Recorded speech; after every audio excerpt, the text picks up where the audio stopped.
அவரோட friend close ஃப்ரெண்டோட தங்கச்சி கூட பேசின விஷயங்கள் எல்லாம் வெளிய வருது. அவங்க என்ன பண்ணியிருக்காங்கன்னா, விஷ்ணுகுமார் கூட சேட் பண்ணியிருக்காங்க. அந்த சேட்ட பார்த்து அவங்க அண்ணன் வந்து அத கண்டுபிடிச்சிட்டு இருக்காரு. கண்டுபிடிச்சதும் இவன எப்படியாவது வர வச்சு அவன மாட்ட வைக்கணும் அப்படின்னு தாங்க பிளானு. அவர வர வச்சிருக்காங்க வீட்டுக்கு. எப்படின்னு பார்த்தீங்கன்னா, அந்த பொண்ணு பேசுற மாரி டெக்ஸ்ட் பண்ணி வீட்டுக்கு வர வச்சிருக்காங்க.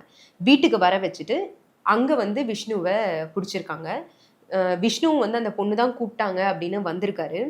அங்க வந்ததும் ஃப்ரெண்ட்ஸ் கிட்ட எல்லாம் இது பண்ணி கேஷுவலா பேசினோனே அவர ஃபோன வாங்கி பயங்கரமா மாட்டிட்டாரு. எல்லா விஷயங்களும் வெளிய வந்துச்சு. இத எப்படியாவது நம்ம வெளிய தெரிவிக்கணும் அப்படின்றதுக்காக அவங்க ஃப்ரெண்ட்ஸ் வந்து மொபைல்ல ரெக்கார்ட் பண்ணியிருக்காங்க. ஒரு பக்கம் மொபைல்ல ரெக்கார்ட் பண்ணிட்டே இருக்க அந்த நேரத்துல தான் இன்னொரு பக்கம் வந்து அந்த மொபைல் ஃபோன்ல அவர் பண்ண சேட் எல்லாம் அவரு மொபைல்ல இருந்தே அவர் ஃப்ரெண்ட்ஸ் எல்லாம் எடுத்து வெளியிட்டிருக்காங்க. அதுல அவங்க பேசிக்கிட்டே இருக்காங்க. இந்த மாரி "ஒரே ஒரு டைம் தான்டா என் தங்கச்சிய பார்த்தேன். அதுக்குள்ள ஏன்டா இப்படி பண்ண?" ஆ முதல்ல வந்து அவரு பண்ண சேட்ட நம்ம பார்க்கணும். அதுல வந்து விஷ்ணு வந்து அந்த பொண்ணுகிட்ட போய் பேசியிருக்காரு.